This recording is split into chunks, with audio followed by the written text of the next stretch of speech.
I mean, I think we have to go back into the history a little bit because we've been here a long time. We opened in 1993, so we're here 32 years now. And with that, around the same time, we had hotels that opened in Manila. Shangri-La was the first one to open, then Makati more or less the same time as us.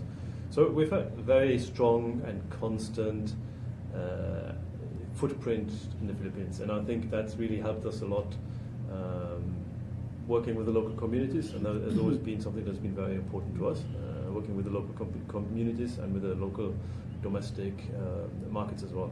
So and we always made a point that we want to highlight and also take advantage of our Asian heritage as such, and that's something that has worked really well for this market. If you look at the resort specifically, and not just at Shangri-La, I mean, we got fantastic grounds. We were one of the first, we were the first 5-star resort that opened here in Cebu. We have nice grounds. It's considered a safe haven or a city escape as well. So people who work and live in Cebu come here for the weekend just to spend a few days here to just sort of be able to switch off from a busy city life, and that kind of sort of concept has worked really, really well for us.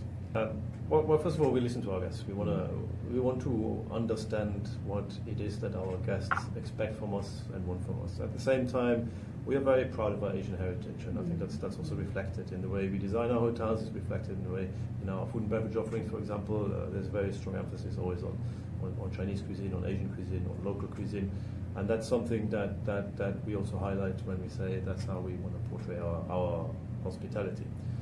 Of course, I'd like to think and I like to say that in the Philippines we have a bit of an advantage because the Filipino people are naturally very, very friendly, welcoming, and that's something that really plays in our favor as well.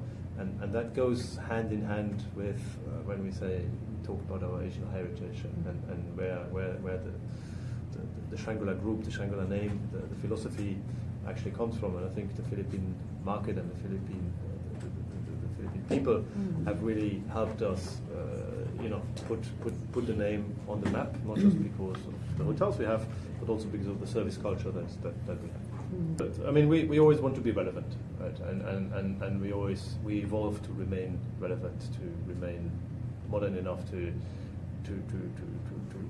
cater to the demands of the evolving markets. I think the last few years, the last 10 years probably, the market has evolved in a speed and in a way that it hasn't done before due to the pandemic, but also just different generations have different expectations. So more multi-generational travel now than it was before.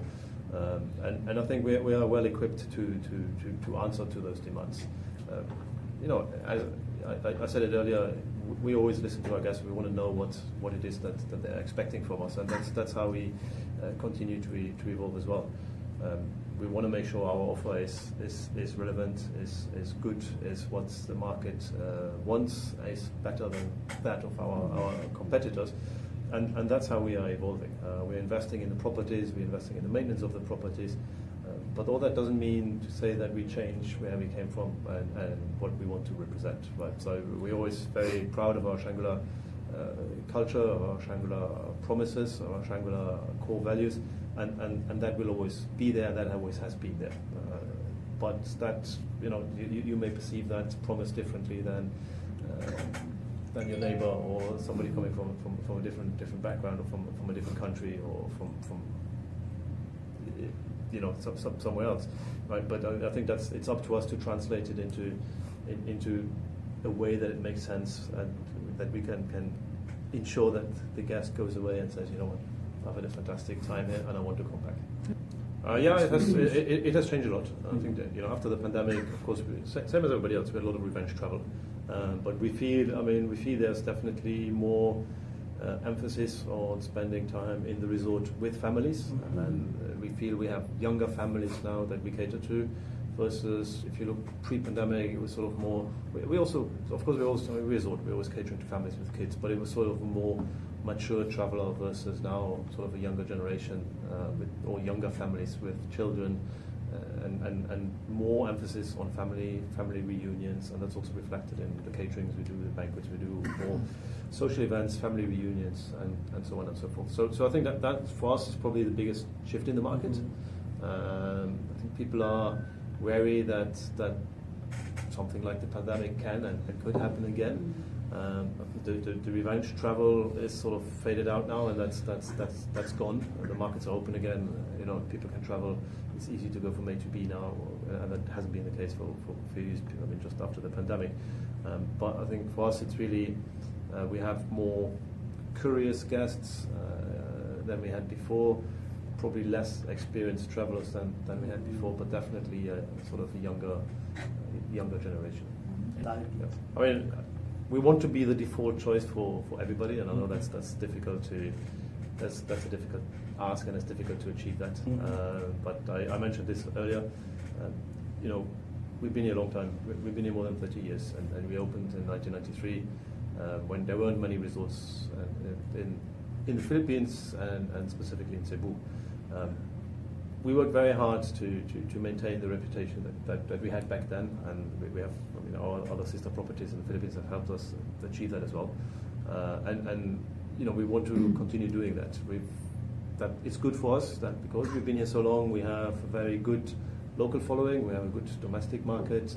We have a good following, or I think we have a good reputation within the Philippine market.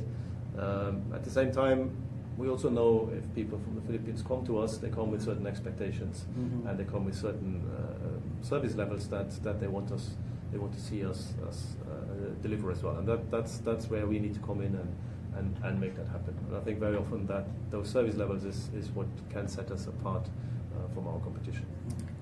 Yes, we actually got quite a few programs. So we have, we're lucky because we have a very agile workforce. We have a very, if you look at the average age of the workforce, there's really bits and pieces of everything. We have people who've actually been here since the opening, who've been working with the company for more than 30 years. And we have people that just come fresh off school. Or we have people who are in training with us. We're working with local schools and universities to help them get ready for their job life.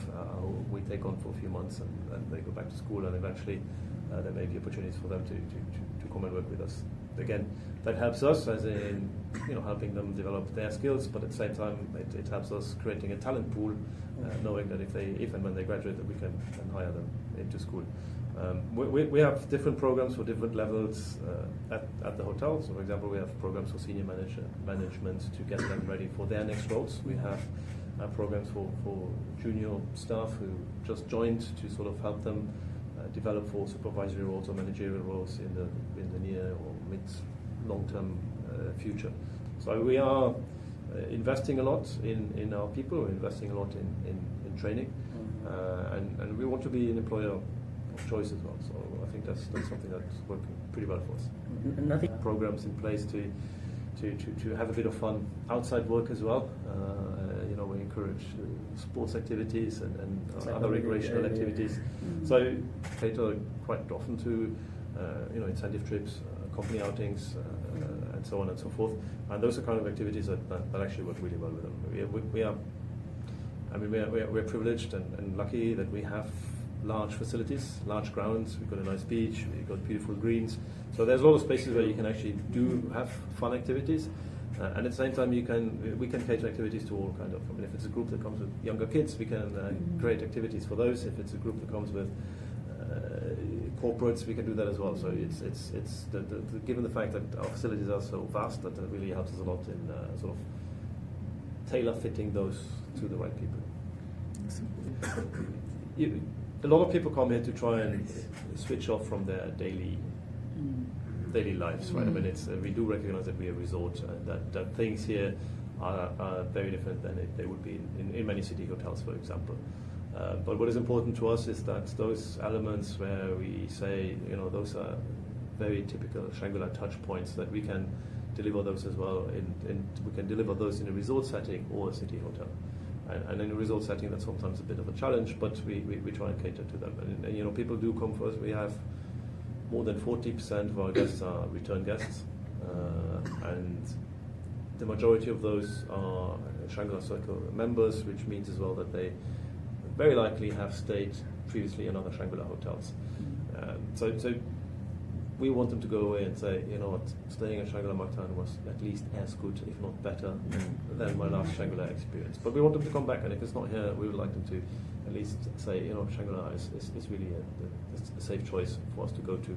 and that's if we can achieve that, then I think we're happy with that. And then it's very important to us. I mean, again, we're a resort, so our F&B selection is catered to in-house guests mostly.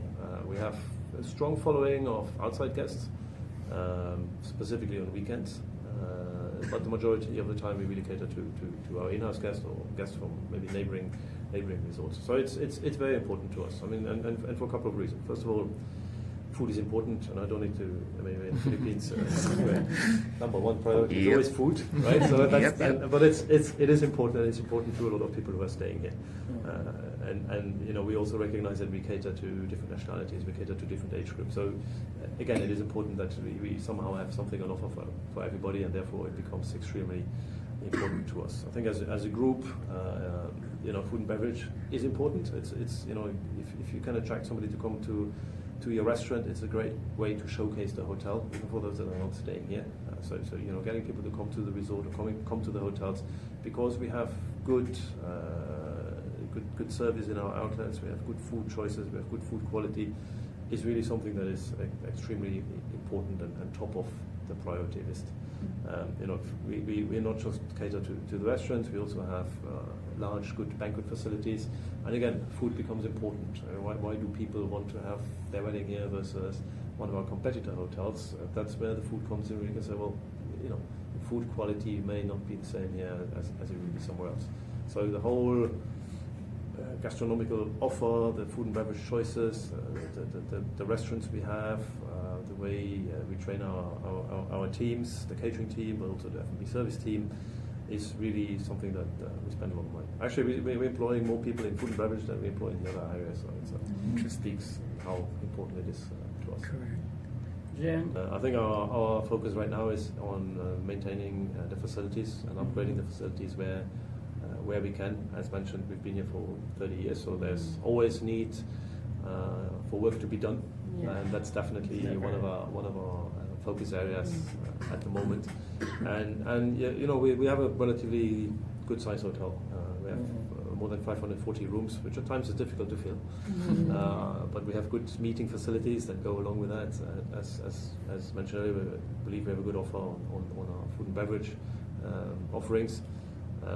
And somehow the mix seems to work quite well. So adding rooms, taking out rooms, adding more outlets doesn't necessarily make it better. So we'd rather just focus on what we have right now and ensuring to maintaining and upgrading that if and where we can, and by that sort of staying on top of the trends that are in the markets right now. We always have different offerings for different markets, and maybe not because we want to treat all markets the same, but it's really quite complex because different markets have different habits of booking their holidays. You know, some people just go online and make a booking. Some people just show up. Some people book years in advance or a year in advance. Some go old school into the travel agency through the catalogue and book their holidays that way. So we always, you know, we have good intelligence in those markets. We have regional sales offices. We have global sales offices in various markets to help us understand those markets. And based on that, we are catering our offer to their markets. Majority of our markets are really from regional areas here, Southeast Asia, but also Japan, Korea are very important markets to us. The US always has been an important market to us. The European market is smaller but growing. Australia is also doing well for us, but predominantly it's really regional markets that produce numbers. So they also have direct flights to Cebu, so that always helps to bring in additional guests. And they're mostly outside. Yeah, we have a very extensive family program, our Family Questers program, which is really emphasizing on experiences that the families can do together with the kids, and not just playing video games, but experiential experiences, educational experiences, where they can bond as a family, enjoy the Shangri-La facilities, and at the same time do something a little bit educational, something that they can take away. We're lucky here. We have a beautiful marine sanctuary that we are maintaining, and we're trying to combine that together with some of the activities. We have an eco trail where we're growing a lot of local produce, local plants, or educating people about what local plants have been, can be, should be. We have great recreational facilities. We've got a small kitchen park golf course. We have our own dive centre. We can do fantastic activities. We have a jetty, so you can just take the boat from here and go island hopping if you want to. So there's a lot of experience that you can do from within the resort. The dragon boat, that was fantastic. That was fantastic. That was fun. Actually, we do that regularly for as a guest activity. So people can just come up and say, "I want to try it." And so that's always a. I mean, can they do? We'll ask you that. But yeah, I mean, because we're lucky because we have our own boat jetty here. So it's, you know, I mean, the sunset cruise is of course always very popular because it's something. You know, the sunset is magical and it's sort of the end of the day. So you have a good day out and have fun, and then you can go on the sunset cruise. Every hotel has its own, challenges, but every challenge comes with an opportunity as well, right? So you always have every hotel has different clientele. Every hotel is set in a different setting. So I don't want to say it's more difficult or less difficult than running another hotel. One thing for sure, we never have a dull day in any hotel, and every day is different than the previous day. So with that, it's definitely manageable. But I think we all got into hospitality or working in hospitality because that's what we like to do. So I at least see every day as a new challenge, as a new opportunity, and with that, I think we can manage pretty well. There is a shift. I think there is a shift from us as well. We don't want to just do it because the guests tell us to do it. I think we've done a lot in trying to reduce as much as we can single-use plastic, for example. And I think if you look at it now, 3-4 years ago versus now, we're using less than 1/3 of the total volume, less than 1/3 of the volume of single-use plastic than we used a few years ago, and that's not that easy to do. Unfortunately, I don't think we are ready to move away completely from single-use plastic, but we're making great efforts. We changed all the bathroom amenities now to recyclable pumps, for example. We don't use plastic in most of our packaging anymore. We're accessible both ways. For colleagues and for guests. First of all, we would comply with the local laws to make sure that we are on top of what the legal requirements is. But we also want to make a point that we hire people, and we don't really look at the PWD any differently than we would do as another employee, right? If they have the right attitude, the right skills to come and work here, then we're very happy to take them on board, and we always have done so as well. So I think in a resort there are facilities, which is going to the beach is sometimes a bit more difficult if you're differently able, but our team is here to help and assist as well to make sure that those people can get the same experience as anybody else. So we're open for business for everybody, and I think that has always been the case, and that's not going to change either. We're embracing that AI is at the level which it is at right now, and it's helping us a lot in sort of more back of house functions, administrative work, which in turn gives us more time to spend with our guests. So we see it as a positive development. Don't really see it as making our work less challenging or making us eventually become redundant, because I strongly still feel that we have a loyal following because of our people, and I don't think that's going to change, or AI is going to change that. But it's definitely helping us understand better where our guests come from, what it is that they are looking for, what are their expectations, and so on and so forth. So we get a lot of very intelligent data now that we probably haven't been able to get all that easily in the past. So it's actually helping us a lot. And we're embracing it, not working against it. We're here to stay. That's our future plan. We want to remain part of the community here. We have a very good relationship with the community, and I think we work together with the community for many, many years.